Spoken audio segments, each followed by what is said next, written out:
sans même m'en rendre compte, j'avais inconsciemment cette sensation de manque.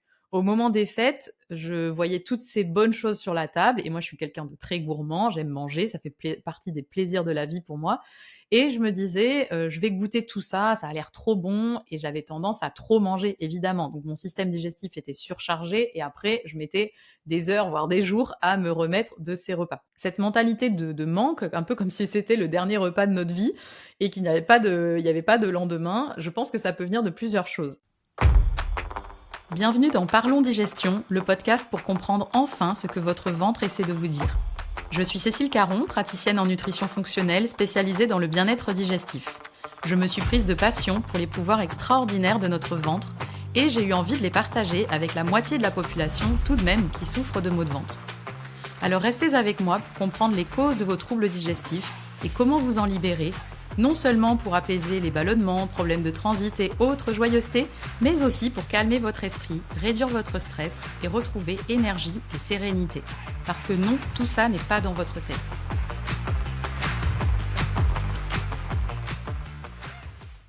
Bonjour à tous, dans ce nouvel épisode, on va parler de comment on peut naviguer cette période de fête de fin d'année avec pas mal de repas différents quand on a des problèmes digestifs. Puisque on le sait, quand on a des problèmes digestifs, le moindre changement d'alimentation, le moindre changement de routine peut déclencher ou amplifier les problèmes digestifs. Et si vous écoutez cet épisode, c'est probablement que les fêtes de fin d'année génèrent peut-être un peu d'appréhension pour vous.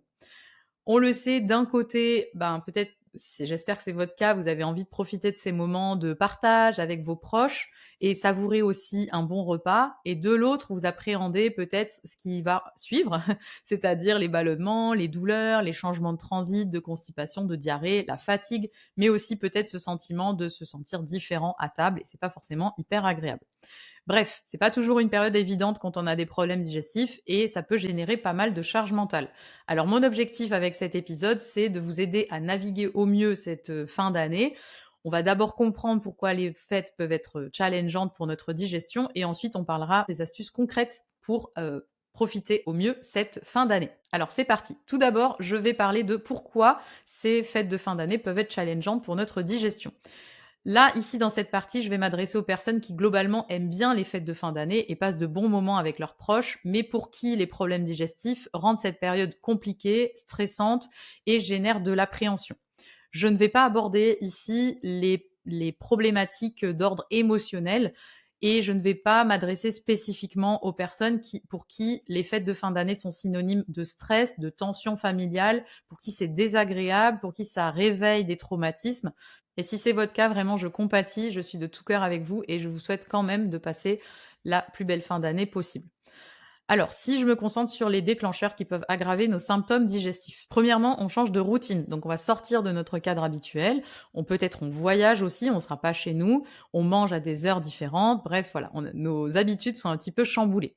Aussi, on mange plus riche et plus copieux. C'est vraiment le problème principal en général. On va manger des aliments qu'on ne mange pas d'habitude et aussi en plus grande quantité. Aussi, notre sommeil est perturbé, donc on va se coucher peut-être plus tard, se lever plus tard ou alors on dort moins. Bref, on décale notre routine de sommeil.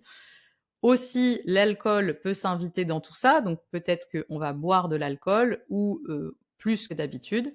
Et aussi, notre niveau d'activité physique peut changer. Peut-être on peut un peu moins bouger, on va faire des repas prolongés où on reste assis pendant des heures et on bouge un peu moins. Et tout ça arrive à un moment de l'année où on est déjà affecté par le manque de luminosité, par la fatigue accumulée et pour les parents aussi par des enfants surexcités qui n'attendent que Noël.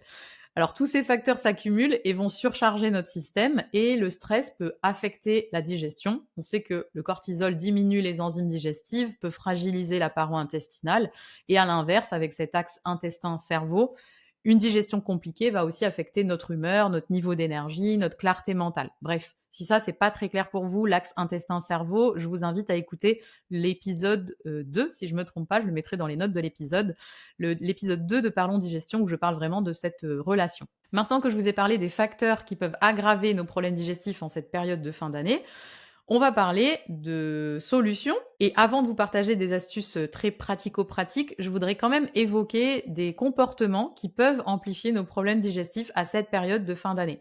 C'est des comportements que je vois souvent chez les personnes, que j'accompagne, chez mes clients, mais aussi que moi j'ai vécu parfois par le passé. Première chose, c'est un comportement que moi j'ai eu pendant, plusieurs années sans même m'en rendre compte et j'avais inconsciemment cette sensation de manque.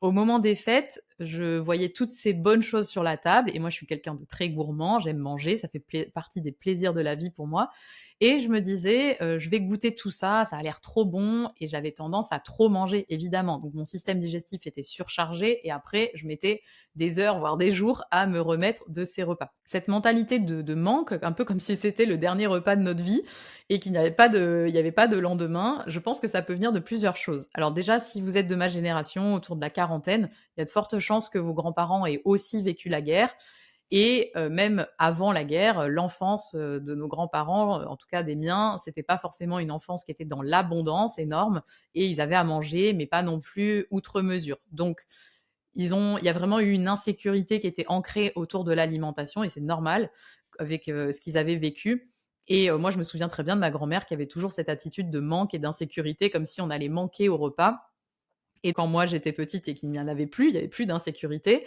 mais elle avait vraiment cette attitude et c'est resté et d'une manière, je pense qu'elle nous a transmis, cette insécurité-là. Et ensuite aussi, les années 90, bah, c'était un peu l'éloge, de la maigreur et de la culture des régimes, yo-yo aussi, avec cette alternance de privation, frustration, craquage, privation, frustration, craquage. Alors si c'est aussi votre cas et que vous avez tendance à vous jeter sur le repas, vouloir tout manger comme s'il n'y avait pas de lendemain et comme si vous n'alliez plus jamais pouvoir en manger, ce qui peut aider, c'est déjà de prendre conscience de ça et de prendre conscience que vous allez remanger dans 4 ou 8 heures maximum. Donc vraiment, le prochain repas n'est pas loin.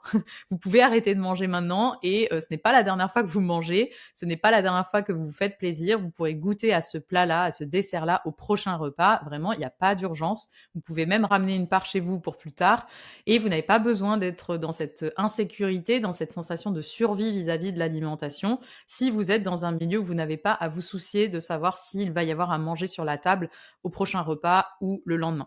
Deuxième questionnement qui peut être utile au moment des fêtes pour notre digestion, pour ne pas outre-manger, c'est de se demander qu'est-ce que ça signifie pour nous de profiter des fêtes. Quand on est gourmand, le plaisir de l'alimentation fait partie de la vie et c'est normal. En tout cas pour moi, ça l'est et je pense que ça fait partie de l'équilibre.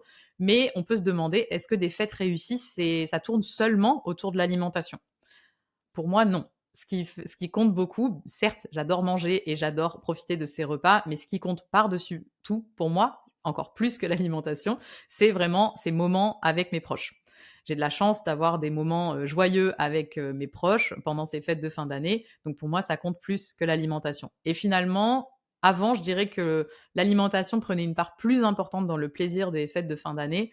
Aujourd'hui, c'est moins le cas parce que, j'ai moins cette sensation de: «C'est mon dernier repas et il faut absolument que j'en profite aujourd'hui». Parce que finalement, je me fais plaisir au quotidien avec mon alimentation. C'est vraiment une alimentation qui me convient aujourd'hui et ce qui compte vraiment au moment des fêtes, ben, plus que l'alimentation encore, c'est les moments que je partage avec mes proches. Et troisième comportement, attitude qui peut nous aider pendant ces fêtes de fin d'année ou qui peut poser problème aussi, c'est, de décider avant, en amont du jour J, du repas de Noël, où est-ce qu'on va poser notre limite? Parce que le jour J, c'est vraiment beaucoup plus difficile de dire non, quand on est face à tous ces plats avec, l'odeur, on se laisse, emporter aussi par les émotions et puis parfois on a aussi les membres de la famille qui insistent. Prenez le temps peut-être avant les fêtes de définir vos non négociables. Demandez-vous qu'est-ce qui en vaut vraiment la peine pour vous. C'est toujours une question de ratio, d'équilibre entre je prends soin de ma santé et en même temps je me fais plaisir et je mange peut-être des aliments qui me conviennent un peu moins. Donc trouvez cet équilibre-là.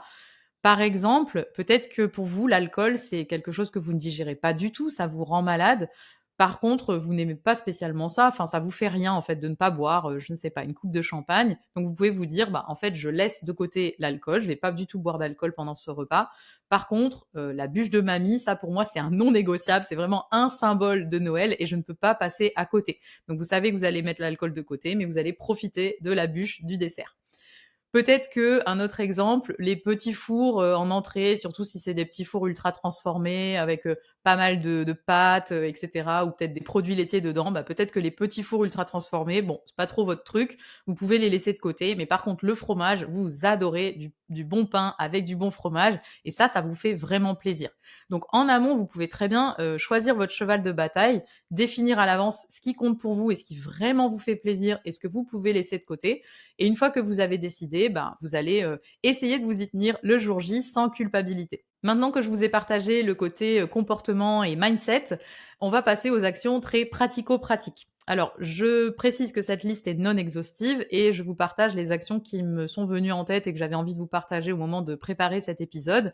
J'ai divisé les conseils en 3 parties: avant les fêtes, pendant les fêtes et après les fêtes. Alors, c'est parti pour les conseils avant les fêtes. Comme je disais dans la partie, précédente, déjà je vous invite à, prendre un moment avant le repas, avant le jour J, pour réfléchir à ce qui vous fait vraiment plaisir dans le repas de Noël, ce que vous allez apprécier vraiment et manger avec plaisir et conscience et ce que vous allez laisser de côté. Ça évitera le jour J de manger par automatisme parce que vous êtes en train de parler à l'oncle Paul et vous faites pas tellement attention et en fait les petits fours passent et vous les mangez automatiquement. Alors que vous savez consciemment que le gluten, vous le digérez pas, que après en avoir mangé un petit peu trop, vous allez avoir un ventre gonflé de femme enceinte et ça c'est hyper désagréable. Donc le jour J, si vous avez réfléchi en amont, vous allez vous dire non, les petits fours, j'avais dit que ça je laissais passer. Par contre, je profiterai de la bûche. C'est aussi le moment peut-être d'appeler les proches chez qui vous pourriez être invité. Si vous recevez, c'est plus simple.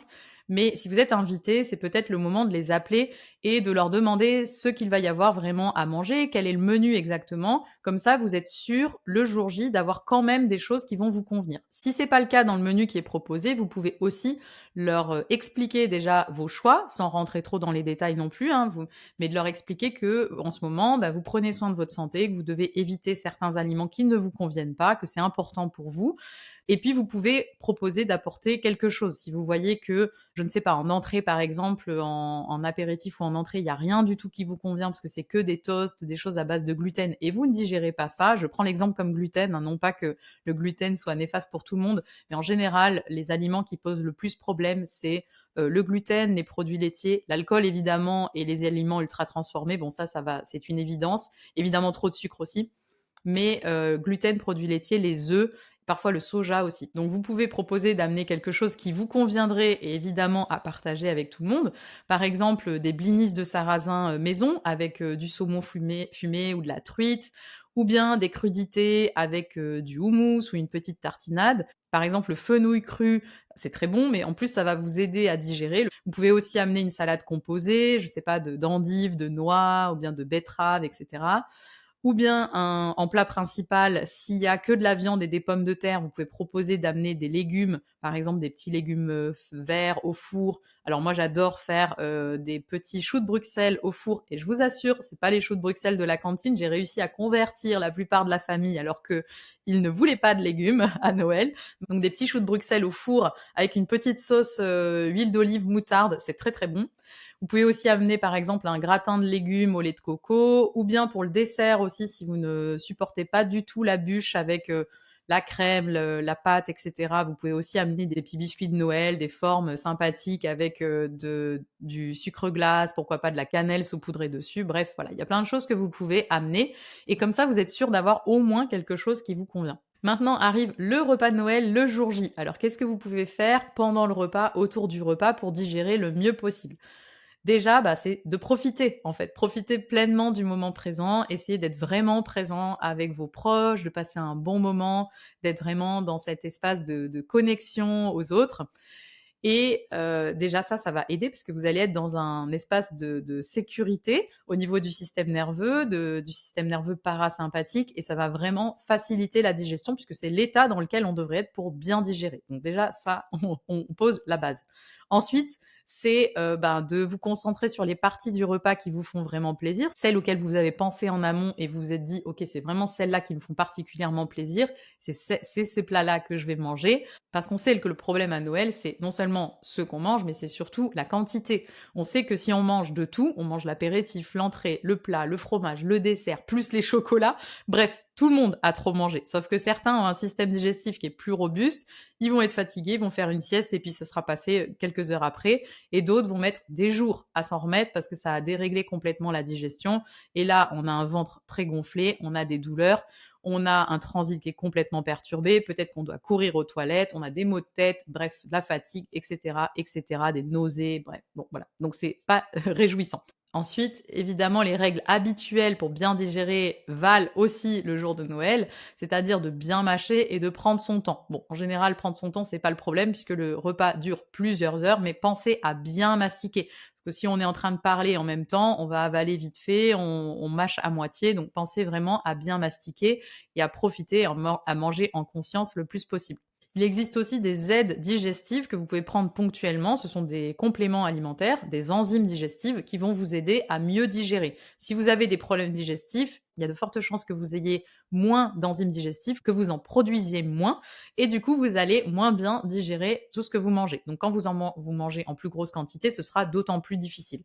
Les enzymes digestives, elles vont vous aider justement à dégrader les protéines, les glucides, les lipides. Il existe aussi des enzymes digestives spécifiques pour le gluten et les produits laitiers. Donc vous pouvez trouver ça sur internet. Maintenant, je vous le mentionne parce que en général, c'est très bien toléré, il n'y a pas de contre-indication, mais je vous recommande pas du tout de prendre des enzymes digestives sur le long terme sans être accompagné. Donc, après, il existe aussi des aliments qui aident, comme l'ananas par exemple, il y a aussi plein d'enzymes digestives et vous pouvez très bien en manger en dessert. Et puis, il y a des aliments qui facilitent la digestion, le fenouil par exemple, ou vous pouvez aussi faire des infusions de fenouil, d'anis, de menthe, de mélisse, etc. Bref, des infusions digestives qui vont vous aider à la fin du repas. Et après le repas, pour vous aider à digérer, je vous conseille vraiment aussi de bouger, de marcher. Une marche digestive de Noël, ça fait vraiment toute la différence. Pendant le repas, ce qui peut être un petit peu compliqué à gérer, même si vous avez préparé le terrain, c'est les offensives familiales. Tout le monde ne comprend pas forcément votre démarche. Si vous vous sentez seul au moment du repas parce que personne ne comprend vos choix et que vous êtes un peu moqué, etc., n'oubliez pas que vous n'êtes pas seul à avoir cette démarche. Au contraire, il y a plein de personnes qui ont envie de profiter de la vie, de prendre du plaisir, mais tout en prenant soin de leur santé. C'est très important.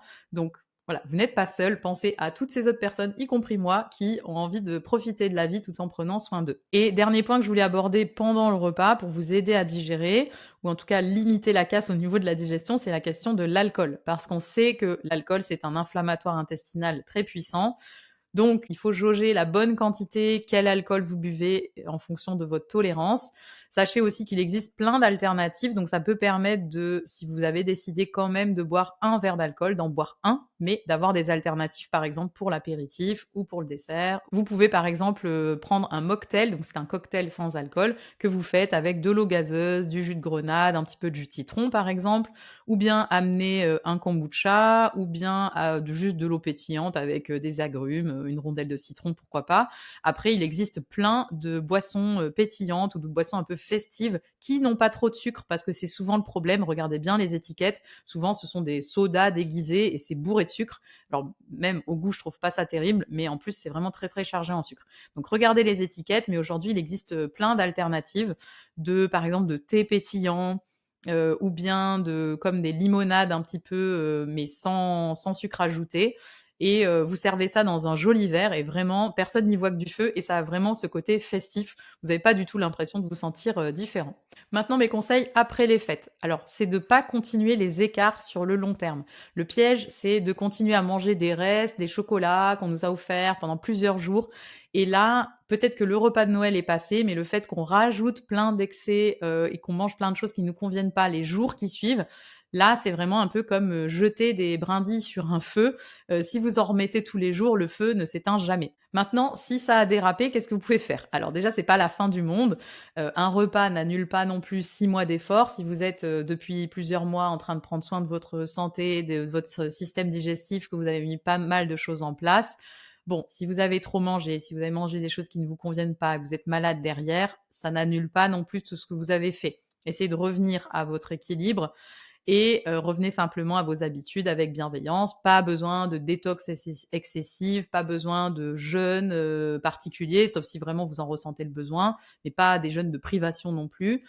Pas besoin de faire un nettoyage du côlon ou je ne sais quoi. Bref, voilà, pas besoin de vous décrasser ou de vous détoxifier. Vous allez reprendre votre, habitude, votre équilibre et ça va rentrer dans l'ordre. Maintenant, ce que vous pouvez faire dans les jours qui suivent pour, récupérer, pour alléger un petit peu votre digestion si vous avez, quand même un petit peu trop mangé.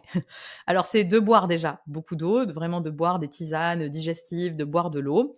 C'est aussi de bouger, de faire des balades, de reprendre le sport, voilà, ou de faire du sport si vous n'aviez pas arrêté. Mais aussi, particulièrement le bouillon d'os, ça peut vous aider, c'est apaisant, c'est reminéralisant. Je vous conseille quand même de manger relativement léger et chaud, d'éviter les crudités, mais manger léger, ça ne veut pas dire non plus, de jeûner ou de vous priver, hein. C'est vraiment de manger des choses qui sont plus digestes. Par exemple, voilà, les bouillons comme je le disais, des aliments qui sont cuits, des légumes cuits. Les tisanes digestives aussi avec du gingembre, du fenouil, de la menthe, de la mélisse, tout ça, ça peut vraiment vous aider et surtout évitez de manger trop le soir. Donc restez sur des repas légers plutôt le soir, ça va vous aider à digérer et ça va faciliter votre sommeil. Voilà, je pense vous avoir partagé mes principales astuces pour vous aider à passer de bonnes fêtes de fin d'année et à bien digérer. Alors les points clés à retenir, ce n'est pas le dernier repas de votre vie, donc vous pouvez en profiter plus tard, vous n'avez pas besoin d'absolument tout manger. Aussi, de décider avant et pas pendant, c'est plus facile à tenir vos limites. N'oubliez pas aussi de poser vos limites avec bienveillance avec l'entourage, s'il y a besoin. Et puis, les fêtes, c'est bien plus que l'assiette, donc profitez du moment, du partage avec, vos proches. Nourrissez-vous de ça, de la connexion, du partage et pas que de l'alimentation. Votre santé digestive est importante, mais votre bien-être émotionnel aussi et je suis convaincue que c'est possible de combiner les 2. Le tout, c'est de trouver votre équilibre, celui qui vous permet de dire oui au plaisir gustatif et cetera et à la connexion tout en respectant votre corps. Aussi, rappelez-vous que les transformations prennent du temps. On n'arrive pas forcément à tout faire en une année. Si cette année c'est compliqué, que ça n'a pas été aussi bien que ce que vous auriez aimé, c'est pas grave. L'année prochaine, vous aurez encore plus d'outils et petit à petit, les pièces du puzzle vont se mettre en place. Si cet épisode vous a plu, n'hésitez pas à le partager avec quelqu'un qui pourrait en avoir besoin. Et si vous avez des questions ou juste envie d'échanger sur ce sujet, venez me parler sur Instagram en message privé. Je suis toujours contente de vous lire et vraiment, je vous réponds avec plaisir. Je vous souhaite de très belles fêtes de fin d'année. J'espère qu'elles seront joyeuses, lumineuses, remplies de gratitude, de connexion et aussi de plaisir gustatif avec une bonne digestion, je l'espère. Et en attendant le prochain épisode, prenez bien soin de vous.